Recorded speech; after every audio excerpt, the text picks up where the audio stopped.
बापू नजदीक हो तो महकती है सांसें, पर बापू दूर हो तो बरसती है आंखें। बापूजी निर्दोष हैं, निर्दोष हैं, निर्दोष हैं। ये हमारे हिंदू धर्म पर हो रहा आघात है। ये दुष्ट जो हैं एक दिन आकर के प्रभु मेरे गुरुदेव के चरणों में नतमस्तक होंगे, और ऐसा मैं आपको विश्वास दिलाता हूं।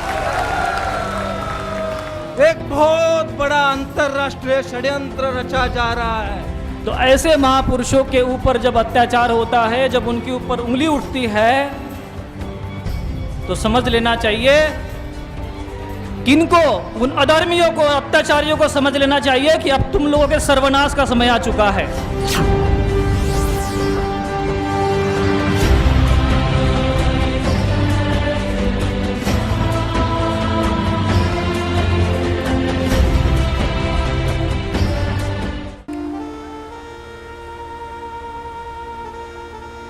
जो भी साधक सत्संगी भाई बहनें आज इस सम्मेलन में आए हैं, उन सभी के चरणों में वंदन।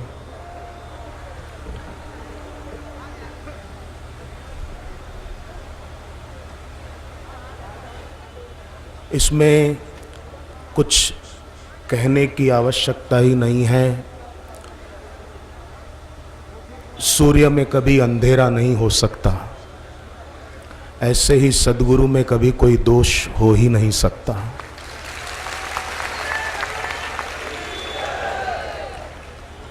चंद्रमा में कभी तपन नहीं होती, चंद्रमा से शीतलता ही बरसती है। ऐसे ही सद्गुरु से हमेशा करुणा, गुरुदेव की आंखों से करुणा बहती है, और गुरुदेव के शब्दों से परब्रह्म परमात्मा की शब्दमयी झांकी निकलती है।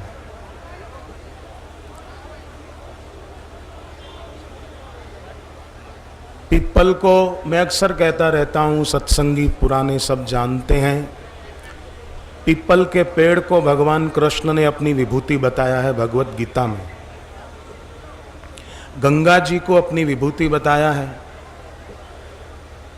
पीपल को, गंगा जी को, गौ माता को, तुलसी माता को, शालीग्राम को कोई न माने तो भी उनकी पवित्रता और उनकी महिमा कभी भी कम नहीं होती है। उसी प्रकार सद्गुरु को कोई व्यक्ति न माने तो सद्गुरु की गुरुता कभी कम नहीं हो जाती है, वो अक्षुण्ण रहती है। गलत फहमी हो सकती है किसी को, गलत फहमी में आकर आदमी कुछ भी सोच सकता है और कुछ बोल भी सकता है।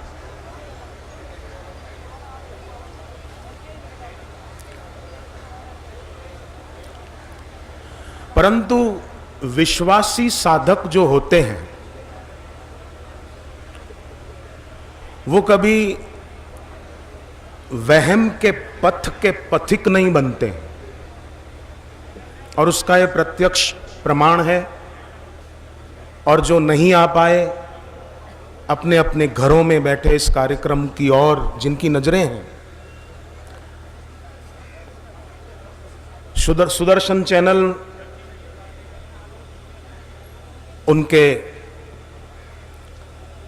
कार्यकर्ताओं को, उनके मैनेजिंग डायरेक्टर को, चेयरमैन को, सबको जितने धन्यवाद दिए जाएं उतने कम हैं। अधर्म कभी कभी पुष्ट होता हुआ दिखता है, पर अधर्म कभी अविनाशी नहीं होता। अविनाशी तो धर्म ही होता है।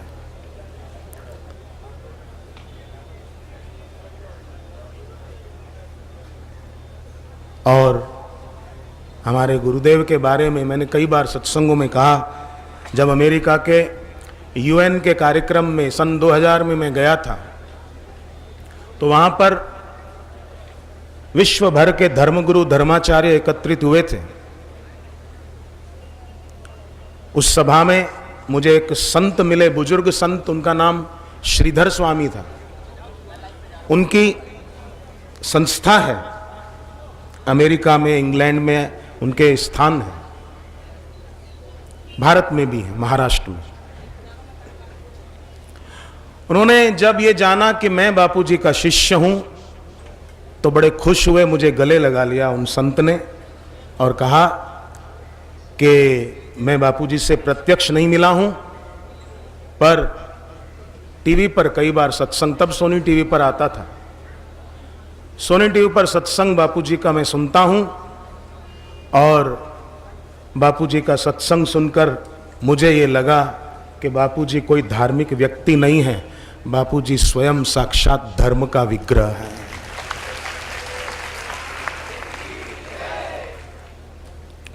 और जिनकी वाणी सुनकर, जिनके दिए हुए गुरु मंत्र का जप करके साधकों का हृदय पवित्र हो, जिनका सुमरण करने से मन पवित्र हो, आंख पवित्र हो, ऐसे गुरुदेव की महिमा के बारे में तो कौन क्या कह सकता है। पर हम सब मिलकर अभी साथ में श्री हनुमान चालीसा का पाठ करते हुए शुभ संकल्प करेंगे कि धर्म की जय हो और जल्दी ही हमारे गुरुदेव, हमें और कुछ नहीं चाहिए, हमें हमारे बापू चाहिए बस, और कुछ नहीं चाहिए।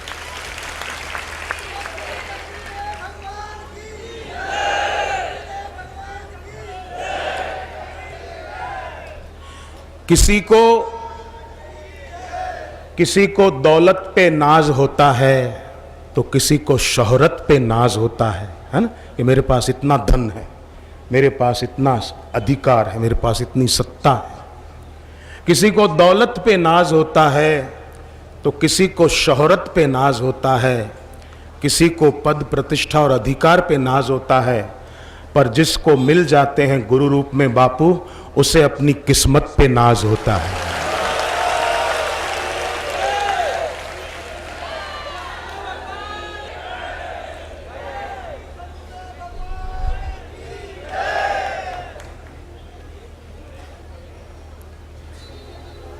पाठ करेंगे, पर इससे पूर्व मैं एक बात कहूं कि बापू नजदीक हो तो महकती है सांसें, पर बापू दूर हो तो बरसती है आंखें।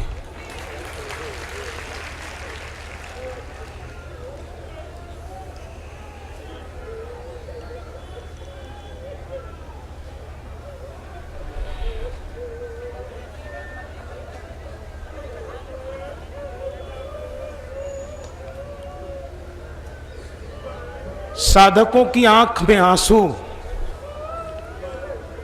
मैंने बापू जी के मित्र संत स्वामी रामसुखदास जी महाराज जो अब ब्रह्मलीन हो चुके हैं, उन स्वामी रामसुखदास जी महाराज से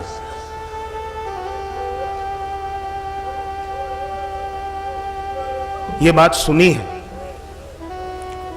कि किसी की आंख में आंसू आए दुख के तो भगवान उसके दुख मिटा सकता है, परंतु जो दूसरे की आंख में आंसू लाने का काम करता है, जो दूसरों को रुलाता है, दुख देता है, उसका दुख भगवान भी नहीं मिटा सकते।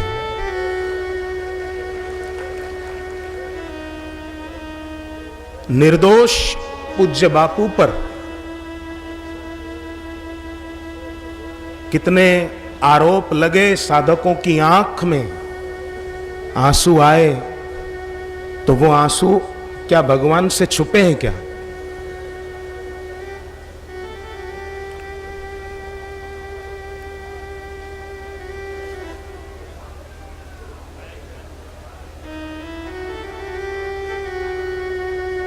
इसलिए सब साधक हम धैर्य रखें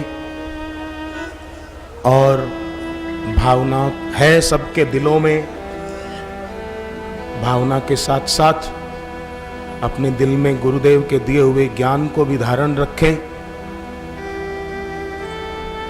ग्रहण तो सूर्य पर भी लगता है और चंद्रमा पर भी लग जाता है। वनवास के लिए भगवान राम को जाना पड़ा था,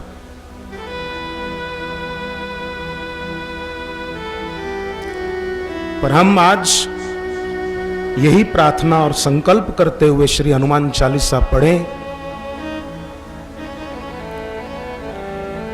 आज बुधवार है, गणेश उत्सव के दिन चल रहे हैं। ये गणेश चतुर्थी से लेकर अनंत चतुर्दशी तक महाराष्ट्र में विशेष रूप से गणपति जी का स्थापन घर घर में, सोसाइटियों में किया जाता है। हमने भी उस दिन वहां महाराष्ट्र में ही थे तो हवन वगैरह जप आदि किया था। तो ऐसा कहा जाता है कि गणपति जी के आगे हनुमान जी का सुमिरन करते हुए जो कोई भक्त शुभ संकल्प करते हैं वो भगवान पूरा करते हैं। तो आज बुधवार गणपति जी का वार है। हम सब मिलकर गणपति जी को प्रणाम करते हुए ये श्लोक बोलेंगे। मैं बोलूंगा, आप सुनकर दोहराना।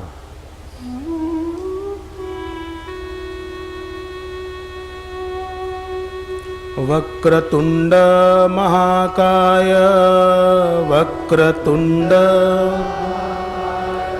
सूर्यकोटि समप्रभ सूर्यकोटि समप्रभ निर्विघ्नं कुरु मे देव निर्विघ्नं कुरु मे देव सर्वकार्येषु सर्वदा सर्वकार्येषु सर्वदा अभीप्सितार्थ सिद्ध्यर्थम अभीप्सितार्थ सिद्ध्यर्थम पूजितो यः सुरासुरै पूजितो यः सुरासुरै सर्वविघ्नहरस्तस्मै सर्वविघ्नहरस्तस्मै गणाधिपतये नमः गणाधिपतये नमः गणाधिपतये नमः गणाधिपतये नमः।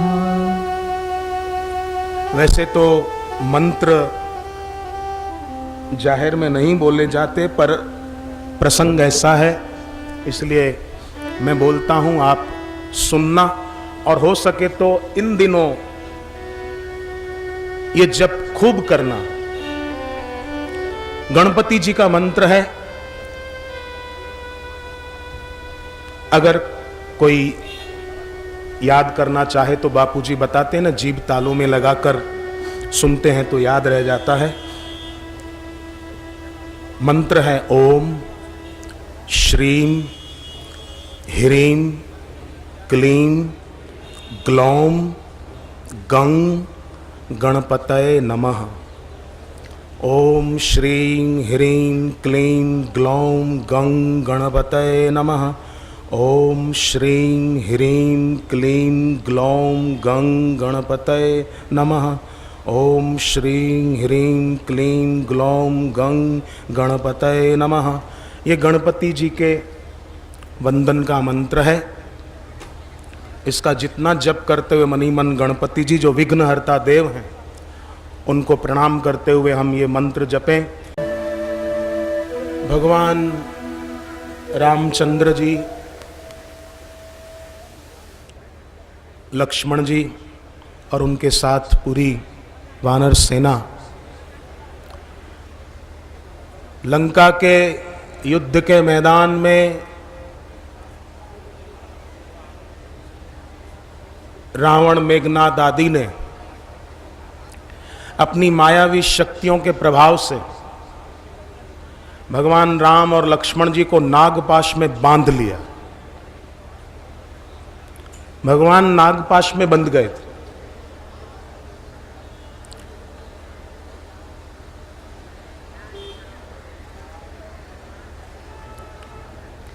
आज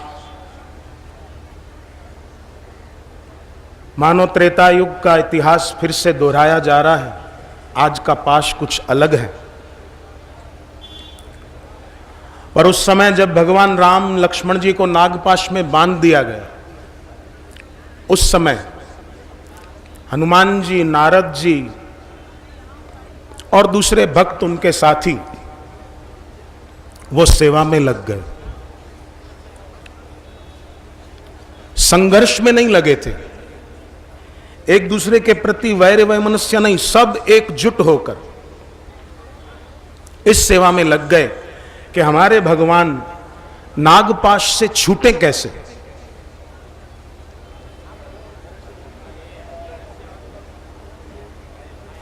गरुड़ जी को लाया गया और भगवान राम नागपाश से तो छूट गए, पर सेवा में जो थे गरुड़ जी वो शंका के पाश में बंध गए कि भगवान बंधन में कैसे पड़ गए।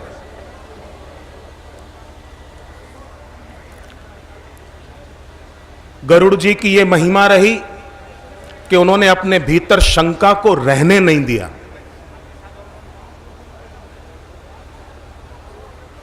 गरुड़ जी का रास्ता बड़ा सुंदर है कि अपने भीतर कोई शंका को स्थान ही नहीं दिया।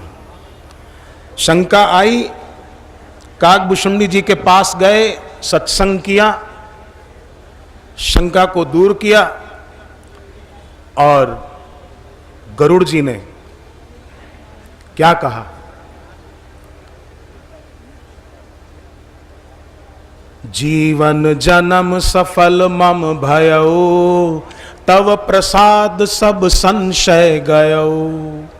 सब संशय चले गए। साधक भी वही हैं जो अपने भीतर किसी संशय को स्थान देते ही नहीं, और उसी का परिणाम है कि इतनी संख्या में और साधक भाई बहनें भी यहाँ पर बड़ी संख्या में हाजिर हैं और संख्या बढ़ती जा रही।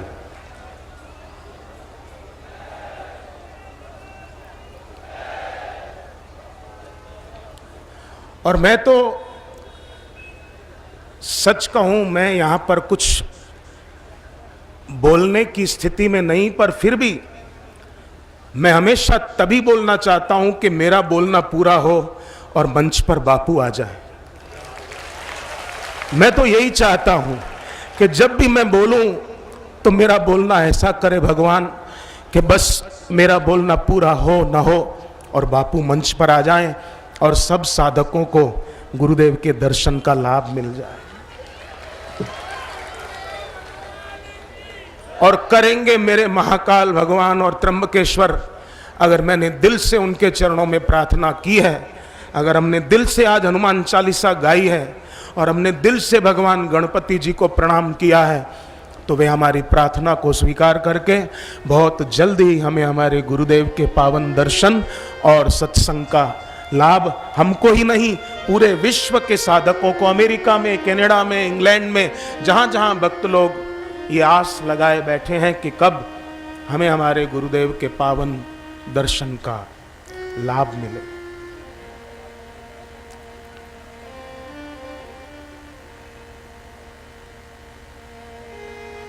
भक्त ही जानते हैं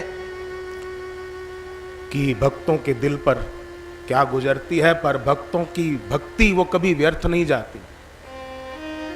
साधकों की साधना, शुभ संकल्प, वो अपना काम करेंगे। हम लोग अपनी भक्ति में, अपनी उपासना में और आगे बढ़े और आगे बढ़े। अभी भी मन में जप करेंगे, ओम श्रीम ह्रीम क्लीम ग्लौम गम गणपतये नमः। ओम श्रीम ह्रीम क्लीम ग्लौम गं गणपतये नमः। ओम श्रीम ह्रीम क्लीम ग्लौम गं गणपतये नमः। ओम श्रीम ह्रीम क्लीम ग्लौम गं गणपतये नमः। ओम श्रीम ह्रीम क्लीम ग्लौम गं गणपतये नमः। ओम श्रीम ह्रीम क्लीम ग्लौम गं गणपतये नमः। मन में जप कर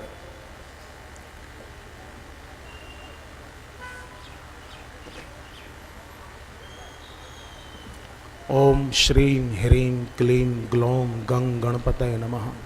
ओम श्रीम ह्रीम क्लीम ग्लौम गं गणपतये नमः। ओम श्रीम ह्रीम क्लीम ग्लौम गं गणपतये नमः। गणपति भगवान को हमारा प्रणाम है। कोई ये पूरा बड़ा मंत्र न बोल सके, बीज मंत्रों वाला, तो केवल ओम गं गणपतये नमः इतना तो बोल सकते हैं। ये पूरा बोल सके तो बहुत बढ़िया। और ये अनंत चतुर्दशी तक जप सब लोग करें, ताकि विघ्नहर्ता गणपति जी इन विघ्नों को दूर करें। ओम श्रीं ह्रीं क्लीं ग्लौं गं गणपतये नमः। ओम श्रीं ह्रीं क्लीं ग्लौं गं गणपतये नमः।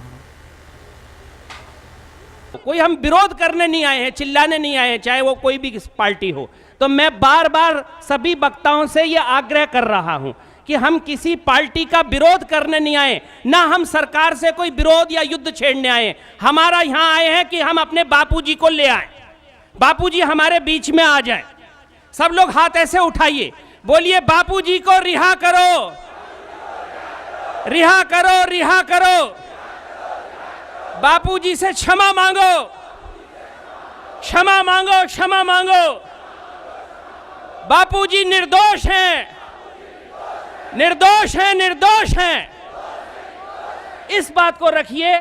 बापूजी के ऊपर जो आरोप लग रहे हैं उसकी सत्यता को अपनी युक्तियों से, अपने विचारों से, और जो आप देख रहे हैं, जो जान रहे हैं, उसके द्वारा आप प्रमाणित कीजिए। हम आपको बता रहे हैं कि जो ये बिके हुए चैनल दिखा रहे हैं वो बिल्कुल सच्चाई नहीं दिखा रहे, लेकिन हमारे हाथ बंद गए, उन्होंने काबू कर लिया है। इस प्रकार से जनता को गुमराह करने का रास्ता, गुमराह किया जा रहा है जनता को। मैं अपने सामने प्रमाण देता हूं, मैंने वो वीडियो देखे, मैंने उन प्रमाणों को अपने साथ कंप्यूटर में रखा है, लेकिन ये प्रमाण जनता तक नहीं पहुंच रहे। और आज यहां पर भारत, दिल्ली के भक्त आए हैं, दिल्ली के बापूजी के शिष्य आए हैं, और यदि हमारी आवाज नहीं सुनी तो सारे भारत से और सारी दुनिया से लोग दिल्ली में आएंगे, ये मैं चेतावनी देता हूं। बापूजी के ऊपर ये जो लांछन लगाए जा रहे हैं, जब तक कि कोई साक्ष्य प्रमाणित ना हो जाए, पहले रामदेव जी से लेकर और हमारे भगवान शंकराचार्य जी पर आरोप लगे, बहुतों पर आरोप लगे, लेकिन आरोप कहीं फर्जीवाड़ा हो रहा है, दवाइयों में फर्जीवाड़ा हो रहा है। शंकराचार्य जी पर आरोप लगाए, यहाँ पर लिस्ट लगी है, और दूसरे स्वामी जी पर आरोप लगाए, लेकिन आज वो सारे आरोप निरस्त हुए, सब आरोप निरस्त हुए। लेकिन उसके ऊपर जो हानि हो जाती है उसकी क्षतिपूर्ति कोई करेगा? कोई नहीं करेगा। नेपोलियन फ्रांस का राजा था, फ्रांस में बाढ़ आ गई, सब लोग अपना पैसा बचाने भागे होंगे, नेपोलियन अरस्तु के पास गए, पैसा बचाने नहीं भागे, कोष बचाने नहीं भागे, अरस्तु के पास गए। अरस्तु से कहा चलिए जल्दी चलिए, बाढ़ आ गई है। अरस्तु को आगे लेके चले, और नेपोलियन डंडे से ठोकते ठोकते जा रहे थे, गिर ना पड़े। अरस्तु ने कहा बेटा नेपोलियन, कहीं बाढ़ के पानी में तो डूब ना जाए। नेपोलियन ने कहा अगर नेपोलियन बाढ़ के पानी में डूब गया फ्रांस बचेगा, लेकिन अरस्तु डूब गया तो फ्रांस भी डूब जाएगा। यह महिमा है, गुरु की महिमा है। तो यदि हमारे देश के गुरुओं की सम्मान की रक्षा होगी, संतों के सम्मान की रक्षा होगी, तब भारत की रक्षा होगी, नहीं तो भारत की सारे विश्व में छवि खराब होगी, ऐसा मैं यहां पर कहता हूं। और आगे के क्रम में हमारे बीच में परम श्रद्धेय हिंदू जागृति समिति, ये सारे भारत में काम करती है हिंदू जागृति समिति, और इसके जो दिल्ली के समन्वयक हैं श्री देवेश रेडकर जी, देवेश रेडकर जी से प्रार्थना करता हूं, युवा व्यक्ति हैं और इनका भी बहुत बड़ा नेटवर्क है, बहुत सारे लोग हैं। बापूजी के लोग शांति को मानते हैं, शांति में ताकत होती है। हमने कभी अभी तक कोई ऐसा रास्ता अख्तियार नहीं किया, नहीं तो लोग क्या करते। और हम देवेश रेडकर जी से प्रार्थना करते, 10 मिनट में अपनी वाणी रखेंगे। देवेश रेडकर जी आइए।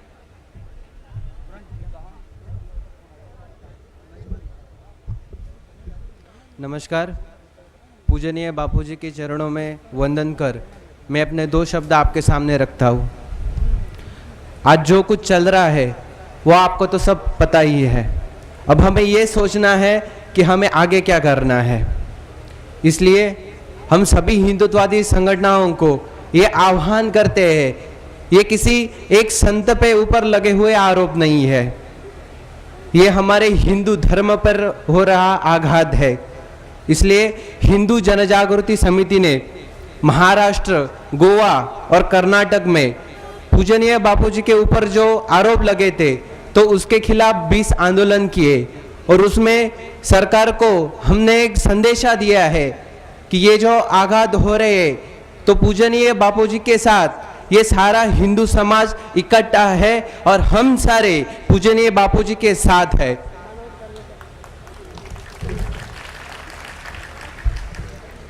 आज मीडिया दिखा रहा है कि पूजनीय बापूजी ऐसा गलत कर रहे हैं। मैं एक 7 दिन पूर्व यहाँ पे जो धरना शुरू था वहाँ पे मैं भी आया था। एक आपको उदाहरण देता हूँ।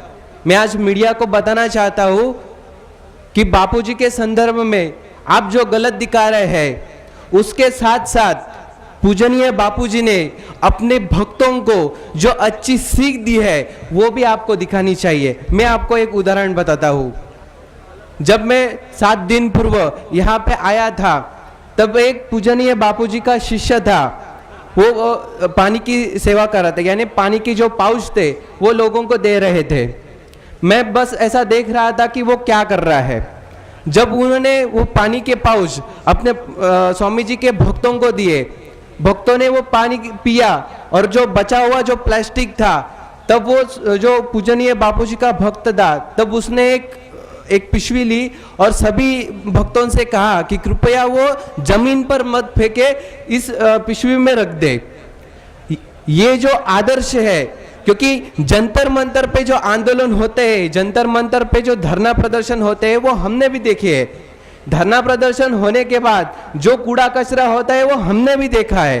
लेकिन पूजनीय बापूजी का जो आदर्श है, पूजनीय बापूजी की जो सीख है वो ये सीख है कि जो कूड़ा कचरा है वो भक्त कह रहे थे कि जमीन पे मत फेंको, मीडिया आज ये नहीं दिखाएगी। इसलिए आज हम सभी हिंदू भाइयों को आह्वान करते हैं कि ये हिंदू धर्म पर हो रहा आघात है, तो हम सभी हिंदू ने अपना पक्ष, अपना संप्रदाय ये सब भूलकर हम सभी लोगों ने इकट्ठा आना चाहिए और पूजनीय बापूजी के हम साथ रखना चाहिए। क्योंकि हमें सब लोगों को पता है कि पूजनीय बापू निर्दोष है, लेकिन हम सब लोगों का, सभी हिंदुओं ने इकट्ठा आकर इसके खिलाफ एक बहुत बड़ा आंदोलन होना चाहिए। और जो ये आंदोलन हो रहा है वो उसमें भी सभी हिंदुओं ने इसमें सहभागी होना चाहिए। बहुत बहुत आभार है देवेश रेडकर जी का। लेकिन मैं आपको एक चीज़ बता दूं कि बापूजी ने कभी किसी से भेद नहीं किया, बापूजी के मंचों पे भेद नहीं किया। और मैं आपको बता दूं कि बापूजी के साथ हमारे हिंदू भाई तो सभी खड़े हैं, लेकिन बहुत बड़ा मुस्लिम समाज भी बापूजी के साथ खड़ा है। मैं बता रहा, बम्बई के मंच पर भी मौलाना जी आए थे उल्लासनगर से, दिल्ली के मंच पे शाही इमाम अजमेर के मोहम्मद असगर अली साहब आए थे, उनका भी संदेश हमें प्राप्त हुआ है। वो आ नहीं पाए किसी कारण, शायद कल आ पाएंगे, ऐसा भी हमें संदेश प्राप्त हुआ है। तो बहुत सारा सभी समाज जो सत्य के मार्ग पर हैं वो सब बापूजी के साथ हैं। हमारे बीच में ह्यूमन राइट प्रोटेक्शन काउंसिल के परम श्रद्धेय प्रातः स्मरणीय पूज्यपाद स्वामी कमलानंद गिरी जी महाराज पधारे हैं। एक बार जोरदार तालियों से उनका अभिनंदन करें। और ये ह्यूमन राइट्स में भी हम सारे यूएनओ तक ये बात उठाएंगे। आपसे निवेदन है कि हमारे भक्त समाज को मार्गदर्शन दें, एक दिशा दें। प्रातः स्मरणीय, अर्चनीय, वंदनीय, पूजनीय, सबके हृदय में स्थित मेरे बापूजी और मंचासीन संत समाज, विद्वत समाज, हमारी अनेक संस्थाओं से आए हुए अध्यक्षगण, मेरी महिमामयी, करुणामयी, भक्ति स्वरूपा, शक्ति स्वरूपा माताएं, बहनें तथा भाइयों, आज हम इस दृश्य को जो देख रहे हैं, लोग कहते हैं कि बापूजी जेल में चले गए, अंदर चले गए। कोई महापुरुष के साथ अगर ऐसा कृत्य होता है तो उसके पीछे कुछ राज होता है, और वह राज वो एक अपनी लीला के संदर्भ में करते हैं, क्योंकि लोग ऐसे जागृत नहीं होते हैं। लेकिन ऐसा कृत्य प्रकृति कराती है कि लोग जागृत हो जाते हैं।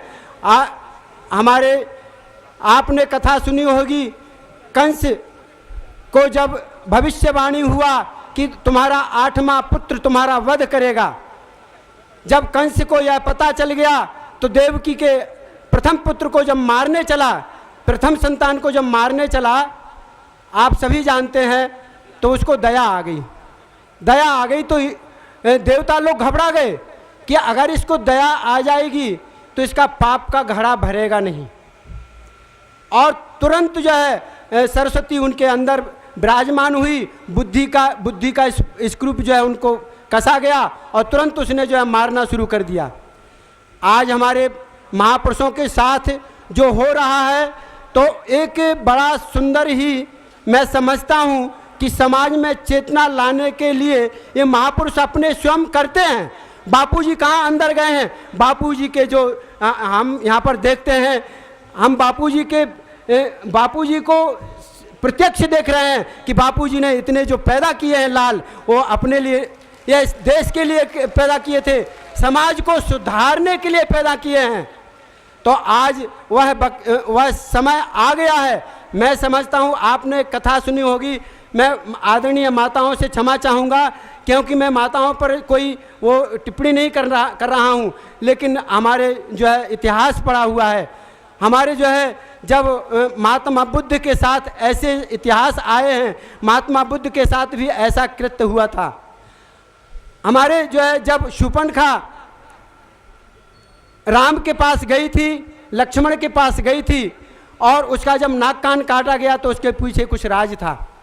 हमारे सामने हमारे समाज में बराबर शूर्पणखा पैदा हुई हैं और वो कुछ संदेश देने के लिए उन्होंने ऐसा कृत्य किया है और पैदा कर देते हैं वो।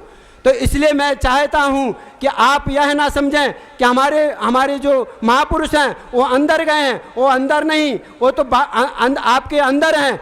हम यहाँ पर जो है यहाँ पर हम गुरु को मानने वाले और गुरु की मानने वाले सभी लोग उपस्थित हैं। नमः मंगलमूर्ति नमः श्री परमात्मा नमः श्री रामचंद्राय नमो नमः श्री रघुनाथाय नमो नमः।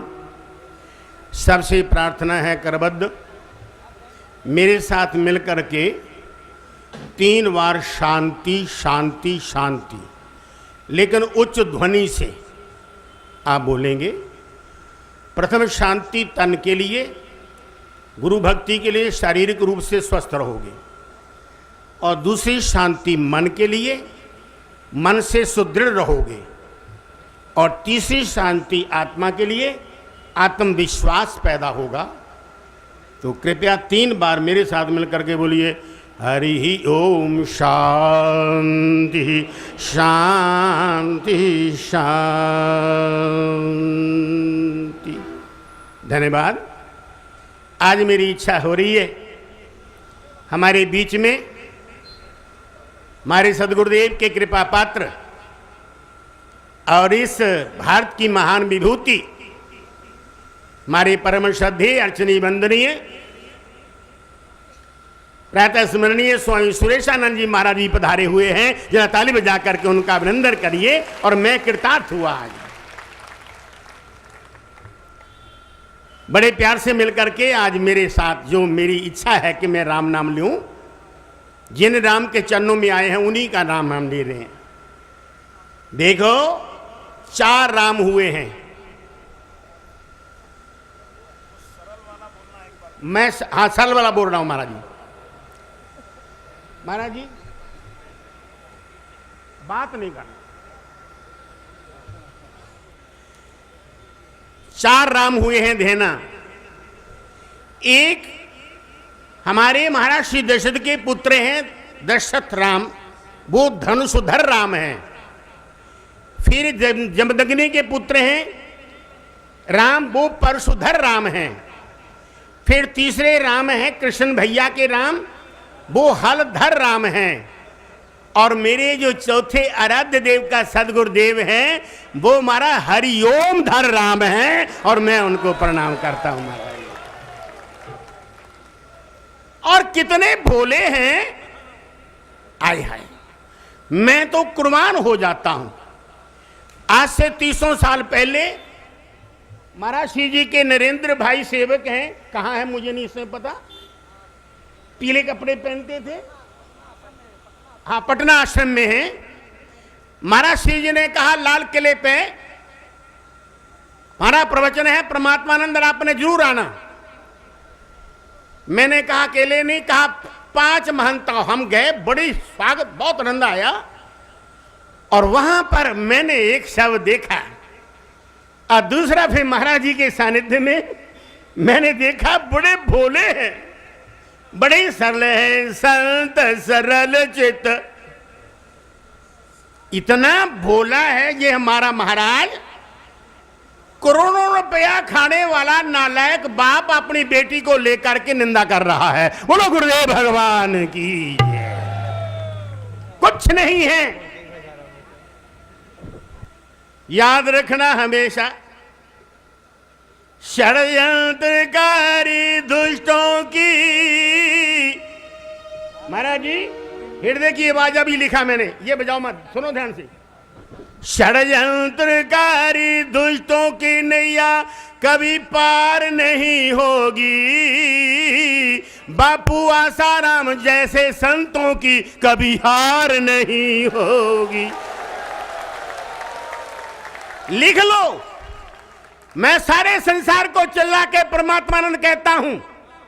77 में मुझे अमृतसर में सारे मंडलेश्वर, सारे हमारे पंचायती खड़ा ने महामंडलेश्वर बनाया था 77 में, जहां मैंने प्रस्थान त्रय की कथा का आज मैं दोनों हाथ उठा करके वृंदावन आश्रम प्रमुख संघ का वाइस प्रेसिडेंट चला रहा हूं। दोनों हाथ उठा के कहता हूं, ये दुष्ट जो हैं एक दिन आकर के प्रभु मेरे गुरुदेव के चरणों में नतमस्तक होंगे, और ऐसा मैं आपको विश्वास दिलाता हूं। नमस्कार। बोलते थे कि अहमदाबाद आश्रम को सील लग गया। मैं तुरंत आश्रम में फोन किया, बोलते कुछ नहीं हुआ, हम तो अच्छी तरह से बापूजी की याद में बैठे हुए हैं। कितना सरासर झूठ। बोलते थे कि आश्रम के 20 लड़कियों ने आत्महत्या की। अजय भाई को फोन किया, बोलते कुछ नहीं हुआ। भैया क्या चल रहा है, किस तरह का षड्यंत्र रचा जा रहा था कि हम देखते थे कि एक बापूजी का भक्त ही किसी को बिके हुए कोई ना कोई लोग मिल जाते हैं, लाके बता दिया, उसने रख दिया, बापूजी ने मेरा ऐसा छल किया वैसा छल किया।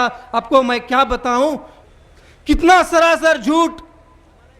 ये सब चैनल वाले इतनी सारी झूठी झूठी झूठी झूठी, बस झूठा ही कहना, बाकी कुछ नहीं। बोलते थे कि बापूजी ऐशो आराम की जिंदगी जीते थे, अभी जेल में देखिए कि उनको चम्मच और वाटी कटोरी में खाना खाना पड़ रहा है। मैं अभी मुंबई से आ रहा था, मेरे साथ मेरे मित्र परम पूजनीय बापूजी के भक्त विशाल भाई थे।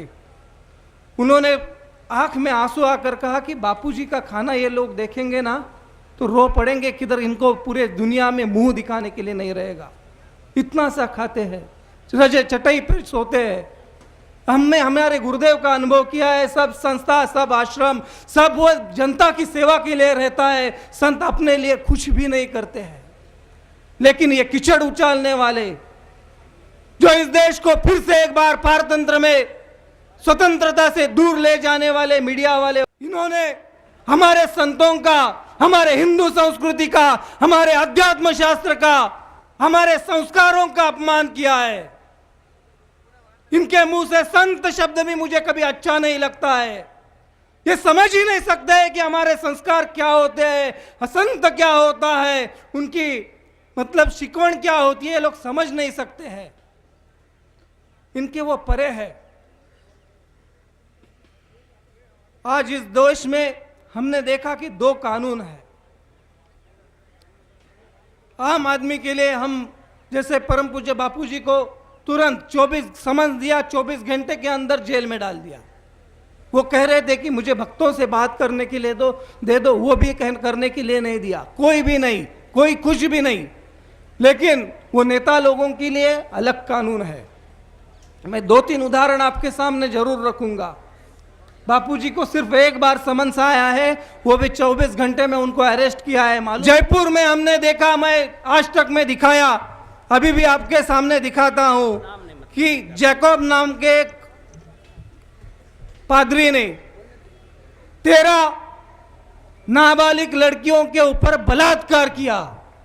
जयपुर की घटना है, सिर्फ 1 साल के अंदर की घटना है। आज तक के ऊपर यह सिर्फ सनातन प्रभात का ऐसा दिखाया, उसने पूरी तरह से प्रोग्राम को बंद ही कर दिया। मतलब हिंदू संतों का अपमान करने के लिए आपका प्रोग्राम, आपका चैनल 24 घंटे चिल्ला चिल्ला के बात करेगा, लेकिन चर्च के माध्यम से अगर इस देश में सेवा के नाम पर यौन शोषण होता है तो अब उसके बारे में 1 सेकंड भी बात सुनना नहीं चाहोगे। आपको मालूम है केरल में मुरुगन कैथलिक सेंटर नाम का एक संस्था चलाया जाता है, जिस सेंटर में 1, 2 नहीं, 3 नहीं, 954 लोगों का, 954 लोगों का खून हुआ है। सीबीआई के अंडर उसकी तहकीकात चालू है, लेकिन हाथ में कुछ नहीं आया है। देखिए 1000 लोगों का खून होता है, लेकिन चैनल वाले ब्रेकिंग न्यूज नहीं चलाते। कोई भी नेता आगे आके उसको राक्षस नहीं कहता, उसको दुर्जन नहीं कहता। लेकिन हमारे बापूजी को जिन्होंने 450 आश्रम चालू किए, जिन्होंने 4 करोड़ लोगों को साधना के लिए लगाया, उनके लिए तुरंत तैयार है, तुरंत तैयार। हम उससे घृणा करते हैं। इस देश का एक धर्म प्रेमी नागरिक होने के कारण मुझे लगता है बंधुओं, इस स्थिति को बदलने के लिए एक ही पर्याय है, और पर्याय है हिंदू राष्ट्र की स्थापना करना। उसी समय इस देश में संतों का सम्मान होगा। हम आज तक बताते आए, एक बहुत बड़ा अंतरराष्ट्रीय षड्यंत्र रचा जा रहा है। इस देश में संतों को नष्ट करने के लिए यह षड्यंत्र काम कर रहा है। ऐसे सालों से बताते आए हैं। इस षड्यंत्र का आज पिछले 20 दिन में आपने और हमने एक बहुत नजदीक से अनुभव किया है। परम पूज्य बापू जी को जेल में डाला है, इसका मतलब है हमारी भारतीय संस्कृति को जेल में डाला है, हमारे हिंदू धर्म को जेल में डाला है, और यह षड्यंत्र का एक पहलू है।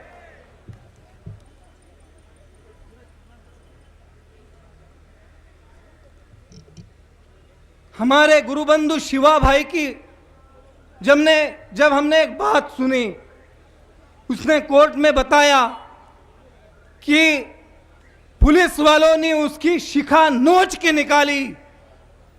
क्या वेदना होती होगी, हम उसकी कल्पना भी नहीं कर सकते हैं। हमारे गुरुबंधु की नहीं, हमारे एक हिंदू बांधव की शिखा नोच के निकाली है।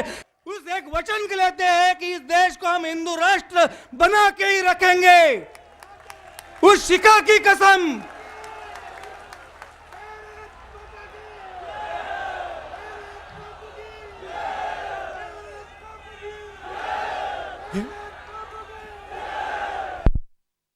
की परम पूज्य आसाराम जी बापू की वंदे वंदे।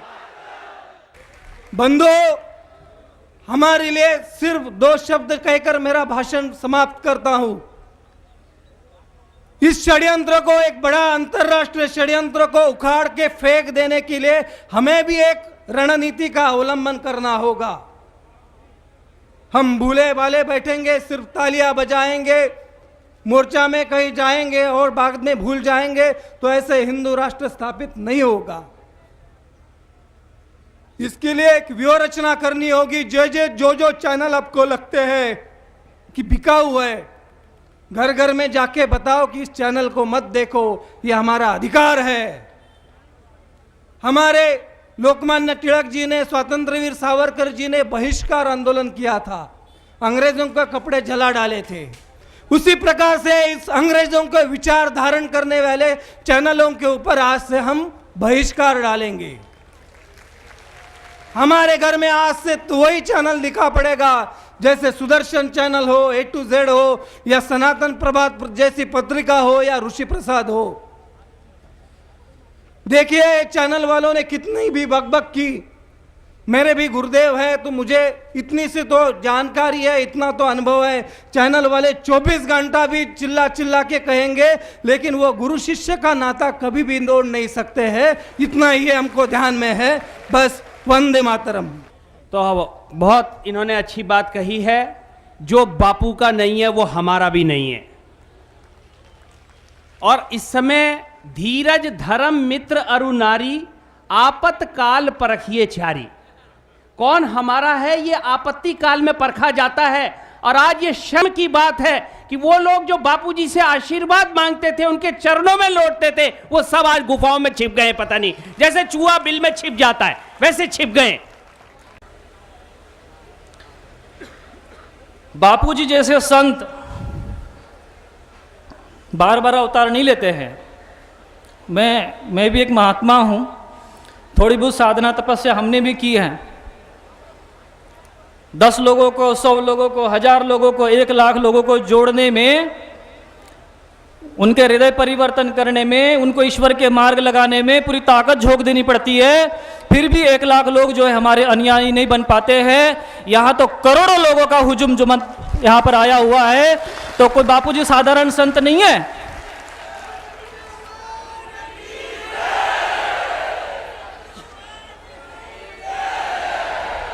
और जब बापूजी जैसे महान संतों को, जिनकी हम लोग संतों में नहीं, संतों की श्रेणी में उनकी हम लोग गणना नहीं करते, इनकी गणना होती है महान श्रेष्ठ सिद्ध संतों में। संत तो बहुत होते रहते हैं। तो ऐसे महापुरुषों के ऊपर जब अत्याचार होता है, जब उनके ऊपर उंगली उठती है, तो समझ लेना चाहिए किनको, उन अधर्मियों को, अत्याचारियों को समझ लेना चाहिए कि अब तुम लोगों के सर्वनाश का समय आ चुका है। एक नहीं करोड़ों लोगों की हाय खाली न जाए। हाँ, याद रखना, सच बात कहा जाए तो जिन जिन लोगों ने बापूजी के खिलाफ, किसी भी संत के खिलाफ, हिंदू संस्कृति के खिलाफ जब भी कोई अत्याचार किया है, जब भी उंगली उठाई है, तो वो अपने आप नष्ट तो हुए हैं। उन्होंने अपने 21 नहीं 71 पीढ़ी को कब्र में डाल दिया, समझ लो। ये तो मरेंगे ही मरेंगे, इनकी संतानें भी बुरी तरह नष्ट हो जाएगी। अब साधकों को अपनी साधना के बल पर, अपनी तपस्या के बल पर, क्योंकि साधक लोग तो शस्त्र तो उठा नहीं सकते, और न शस्त्र उठाने का ये समय है, युग नहीं है वो। लेकिन बापूजी ने आपको एक अस्त्र दिया है जिसको कहते गुरु मंत्र। अब गुरु मंत्र की ताकत को आपसे बेहतर कोई नहीं जानता। तो आज हम क्यों किसी के आगे गिड़गिड़ाए? ठीक है, हम लोग धरना प्रदर्शन कर रहे, अपनी भावना व्यक्त कर रहे, उनको समझा रहे, व्यक्त नहीं कर रहे, हम उनसे मांग नहीं कर रहे, हम उनको समझा रहे हैं कि संतों के ऊपर अत्याचार मत करो। तो आपके अंदर जो श्रद्धा है, भक्ति है, तप है, उसका प्रयोग करो।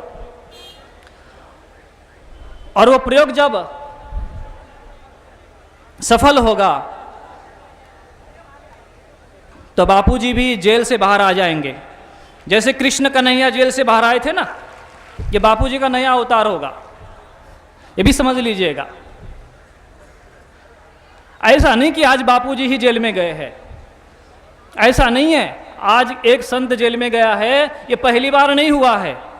इन लोगों को इतिहास नहीं मालूम है, इनको मैं थोड़ा बताता हूँ। पढ़े लिखे लोग तो है, लेकिन पढ़े लिखे गवार लोग हैं, इनको पता नहीं, इतिहास नहीं पढ़ा इन्होंने, रामायण महाभारत इन्होंने पढ़ी नहीं है, इनको नहीं पता इतिहास। जब भगवान राम आए थे, जब वो दंडकारण्य में भ्रमण कर रहे थे, तो वहां पर ऋषि मुनियों की हड्डियों का ढेर लगा हुआ था।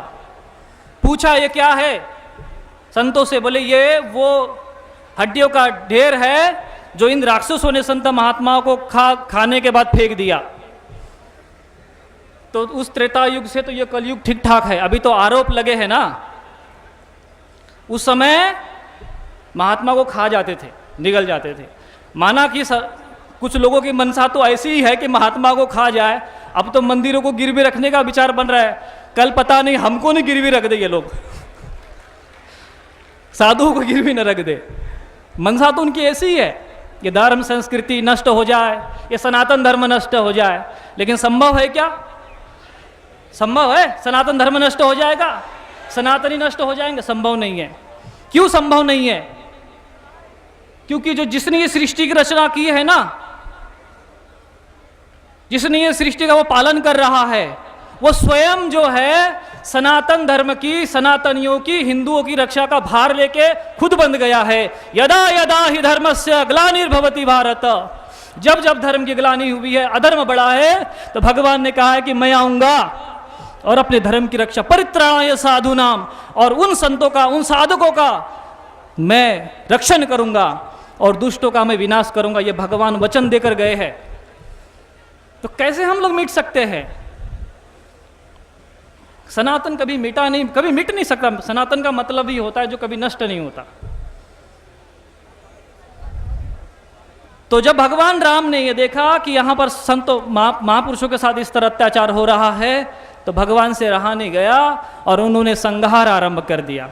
तो जब भी अधर्मियों का, अत्याचारियों का, अन्यायियों का नाश होने का समय आता है, तो उसकी एक पहचान होती है। थोड़ा मेरी बात ध्यान से सुनना। जब भी अधर्मियों का, अन्यायियों का, अत्याचारियों का अंतिम समय आता है तो हम कैसे पहचाने कि वो अंतिम समय आ गया उनका? तो उसकी पहचान ये होती है कि वो बापूजी जैसे संतों के ऊपर आरोप, झूठे आरोप लगा देते हैं, उनको जेल में डाल देते हैं, बस समझ लेना उनका समय आ गया। तो पहले बड़े संतों को साथ बड़ा अत्याचार होते थे। गुरु नानक महाराज जी को जेल में डाल दिया, संत तुलसीदास जी को जेल में डाल दिया, तैलंग स्वामी जी जैसे महापुरुषों को जेल में डाल दिया। तो ये बात नहीं है कि बापूजी जेल में चले गए तो संत नहीं है, ऐसा नहीं होता है। संतों के लिए जेल तो अग्नि के समान है, संत तो सोना है, जेल रूपी अग्नि में जाकर उनका जो निखार है वो और बढ़ जाता है, घटता नहीं है।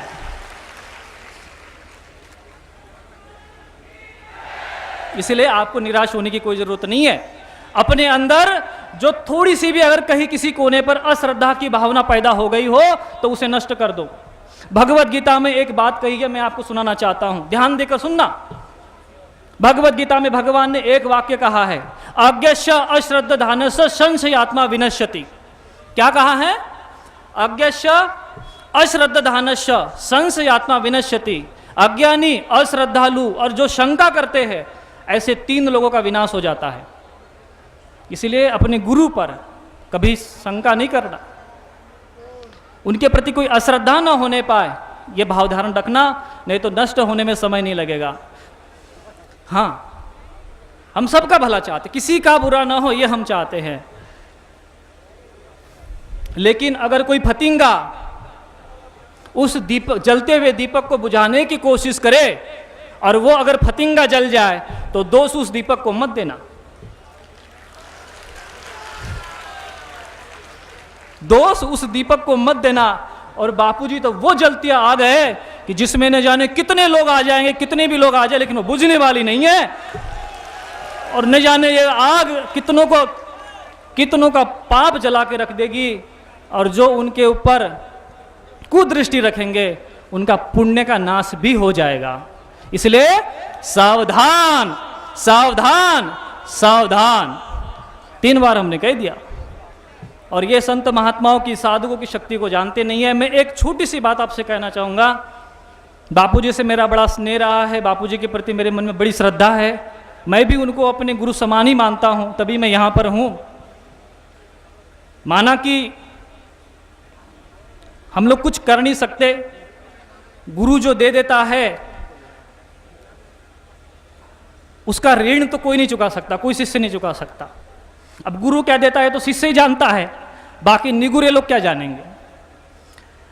इसीलिए अगर उस गुरु की दक्षिणा में अगर हमारे प्राण भी चले जाए तो अपना सौभाग्य समझना। अगर गुरु दक्षिणा में आपके प्राण भी चले जाए तो इसे अपना सौभाग्य समझना और ये सोच लेना कि प्रभु हर जन्म में मेरे ऐसे ही प्राण आपके लिए चले जाए, ये मेरा सौभाग्य होगा। और मैं बता रहा हूं कि हर जन्म में अगर गुरु के लिए हम अपने प्राण भी निछावर कर देंगे, फिर भी गुरु के कर्जे से, गुरु के ऋण से मुक्त नहीं हो सकते। गुरु की इतनी बड़ी कृपा होती है, ये तो वही समझ सकता है जिस पे ईश्वर की कृपा हो। सभी मिलकर 1-2 मिनट भगवान नाम का उच्चारण करें। आप जानते हैं सत्संगों में चर्चा हुई है कि जब समुद्र पार करना था, सभी समुद्र की दूरी और अपने बल का गणित लगा रहे थे, पर हनुमान जी इन सब से अलग शांत बैठे थे, भगवत सुमरण में तल्लीन, जप में तल्लीन। और भगवत सुमरण जप में तल्लीन रहने वाले हनुमान जी ही समुद्र पार कर पाए, सीता जी की सुधि ले आए और लंका को जला आए।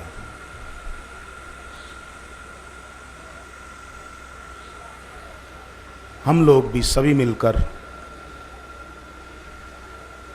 वही करें, क्योंकि सुमिरन में जो शक्ति है, जप में जो शक्ति है, गुरु की उपासना में जो शक्ति है, वो शक्ति और किसी बात में नहीं। तो हम लोग उसी का सहारा लें। पीपल को, गाय को, तुलसी माता को, गंगा को, शालीग्राम को कोई पवित्र न माने तो भी उनकी पवित्रता कभी कम नहीं होती। उसी प्रकार सदगुरु की गुरुता को कोई न माने तो बापूजी की गुरुता कोई कम नहीं हो जाती। एक युवक ने एक संत को कहा कि महाराज जी, मैं श्री कृष्ण को भगवान नहीं मानता हूं और आप भी दूसरों को कहिए कि उनको कोई भगवान न माने। संत ने कहा, भगवान ने कभी तुझसे सर्टिफिकेट मांगा है? तुझसे कभी प्रमाण पत्र मांगा कि तू मुझे भगवान मान, ऐसा प्रमाण पत्र दे? तू मानेगा तो तुझे फायदा होगा, नहीं मानेगा तो तुझे घाटा होगा। उनकी भगवत्ता में कोई कमी बढ़ोती तेरे मानने न मानने से नहीं हो जाएगी। ऐसे ही सदगुरु को कोई न माने तो भी उनकी गुरुता कभी कम नहीं होती। और उसका प्रत्यक्ष प्रमाण है कि इतना कुप्रचार किया, इतनी अफवाहें उड़ाई, इतने गलतफहमी के शिकार वो लोग खुद हैं और दूसरों को करना चाहते थे, पर फिर भी यहाँ भक्तों की संख्या देखो कितनी है, श्रद्धालुओं की संख्या कितनी है।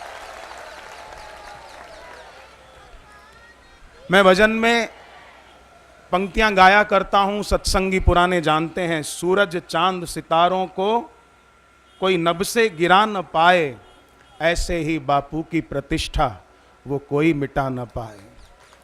आएगा समय जल्दी कि फिर से बापूजी के कार्यक्रम सत्संग के बड़े बड़े होंगे और उसमें दीक्षा लेने वाले भी लाखों लोग होंगे और सत्संग सुनने वाले भी लाखों लोग होंगे।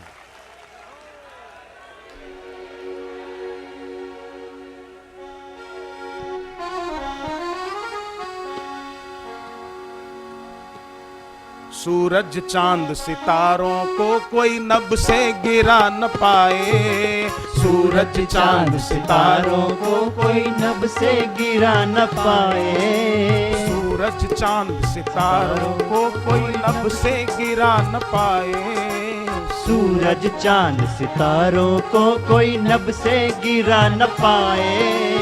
ऐसे ही बापू की प्रतिष्ठा कोई मिटा न पाए, ऐसे ही बापू की प्रतिष्ठा कोई मिटा न पाए। क्यों बापू की प्रतिष्ठा कोई क्यों नहीं मिटा सकता? क्योंकि और जगह तो रहमत की बस बात होती है, और जगह तो रहमत की बस बात होती है। मेरे बापू के दर रहमत की बरसात होती है, मेरे बापू के दर रहमत की बरसात होती है।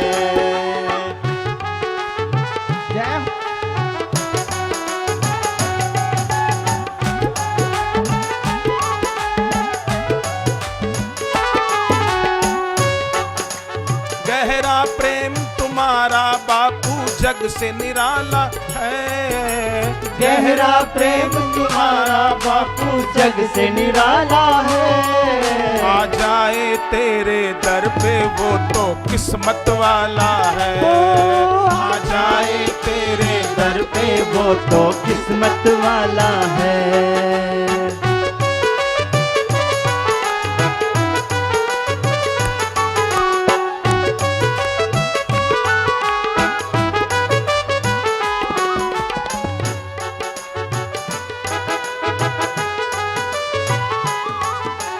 आ जाए गुरुदेव के दर पे वो तो किस्मत वाला है। मैंने सुबह एक बात कही थी, सुबह आप सब नहीं थे, कई संत महात्मा नहीं थे, इसलिए फिर से कहूं, किसी को दौलत पे नाज होता है, किसी को शोहरत पे नाज होता है, किसी को अपने रूप पर नाज होता है, तो किसी को अपने पद प्रतिष्ठा पे नाज होता है, पर जिसको मिल जाते हैं गुरु के रूप में बापू, उसे अपनी किस्मत पे नाज होता है।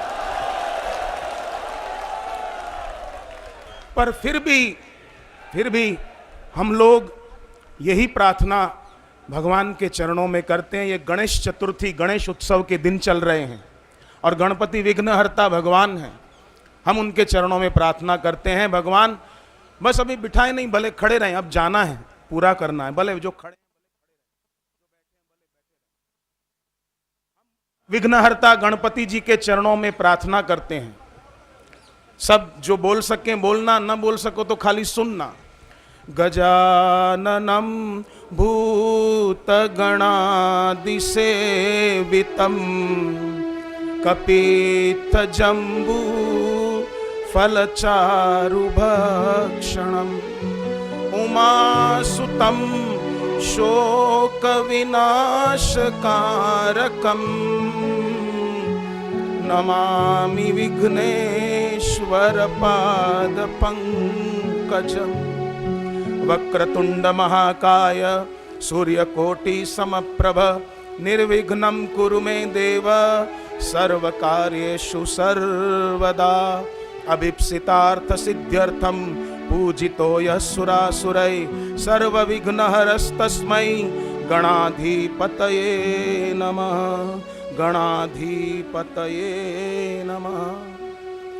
बस हम साधकों की आज की शाम को भगवान के चरणों में यही प्रार्थना है कि हमें जल्दी से जल्दी हमारे बापू मिला दो और उनके दर्शन प्रत्यक्ष करा दो और कुछ नहीं चाहिए। जैसे हनुमान जी ने राम जी को कहा कि मुझे केवल आपके चरणों की भक्ति चाहिए, ऐसे ही हम लोगों को हमें केवल हमारे गुरुदेव चाहिए। आज एक बहन जम्मू से आई थी, उसने कहा जब से बापू को अंदर लिया है तब से मैंने संकल्प किया कि मैं अन्न नहीं खाऊंगी, तब से वो दूध और फल पर फलाहार कर रही। जम्मू से आई है यहाँ पर। ऐसे ही और कई लोग हैं जिनके दिल में बहुत व्यथा है और स्वाभाविक है, बापू नजदीक होते हैं तो हम साधकों की महकती है सांसें, और बापू जब थोड़ा दूर होते हैं तो हमारी बरसती है आंखें, सबकी आंखें बरसती हैं। हम बता नहीं सकते साधकों के दिलों में कितनी पीड़ा है, कितना दुख है अपने गुरुदेव पर। जो गुरुदेव हम पर अपनी आंखों से करुणा कृपा बरसाते हैं, हमें भगवान के नाम की दीक्षा देकर हमारा कल्याण करते हैं। कईयों को ऐसे अनुभव हुए हैं, माता वैष्णो देवी ने प्रेरणा दी कि जाओ बापू से दीक्षा लो। महाराष्ट्र के कई भक्तों ने यह बताया कि उनको शिरडी के साईं बाबा ने प्रेरणा दी कि जाओ बापू से दीक्षा लो। और कई ऐसे भक्त भी मैंने देखे जिनको हनुमान जी की भक्ति करते थे, हनुमान जी ने प्रेरणा दी कि जाओ बापू जी से दीक्षा लो। और मैं मेरी भी बात बताऊं, मेरी सगी माँ जब मैं 1.5 साल का था तो चल बसी थी, और पिताजी की दूसरी शादी हुई तो सौतेली माँ का त्रास थोड़ा था हमको, इसलिए हम घर छोड़ के भाग जाते थे। कई बार अजमेर में एक हनुमान जी का मंदिर है पहाड़ी पर, वहाँ जाकर मैं कई बार चुपचाप बैठ जाता था और उनको प्रार्थना करता था कि भगवान अब ये दुख कब तक मुझे सहना पड़ेगा, अब तो इस दुख को मिटा दे। और मुझे लगता है क्या यही सही बात है, हनुमान जी ने ही मेरी प्रार्थना जरूर सुनी होगी और उन्होंने ही मुझे बापू जी के चरणों में पहुंचाया। तो आज भी हम आज की संध्या को हनुमान जी को फिर से प्रार्थना करते हैं, जल्दी से जल्दी हमारे बापू जी को हम भक्तों के बीच ला दो बस, और हमको कुछ नहीं चाहिए। कुछ चाहने से कुछ मिलता है और कुछ न चाहने से सब कुछ मिल जाता है, सब कुछ मिल जाता है। और साधकों के सब कुछ सद्गुरुदेव हैं। ठीक है, मैं तो मीडिया वाले जो हैं उनको भी यही कहूंगा कि उनको भी विचारों को गलत फहमी हो गई है, और उनकी गलत फहमी जरूर भगवान दूर करेंगे और सब सच सामने आ जाएगा। हमें न्याय प्रक्रिया में पूर्ण विश्वास है कि न्याय प्रक्रिया जो चल रही है वो उस पर भरोसा है। पर इतना जरूर कहेंगे कि बस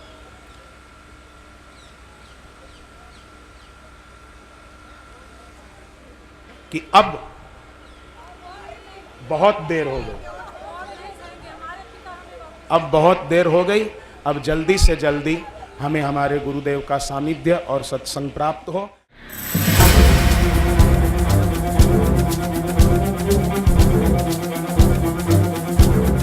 बापू नजदीक हो तो महकती है सांसें, पर बापू दूर हो तो बरसती है आंखें। बापूजी निर्दोष हैं, निर्दोष हैं, निर्दोष हैं। ये हमारे हिंदू धर्म पर हो रहा आघात है। ये दुष्ट जो हैं एक दिन आकर के प्रभु मेरे गुरुदेव के चरणों में नतमस्तक होंगे, और ऐसा मैं आपको विश्वास दिलाता हूँ। एक बहुत बड़ा अंतरराष्ट्रीय षड्यंत्र रचा जा रहा है। तो ऐसे महापुरुषों के ऊपर जब अत्याचार होता है, जब उनके ऊपर उंगली उठती है, तो समझ लेना चाहिए किनको, उन अधर्मियों को, अत्याचारियों को समझ लेना चाहिए कि अब तुम लोगों के सर्वनाश का समय आ चुका है।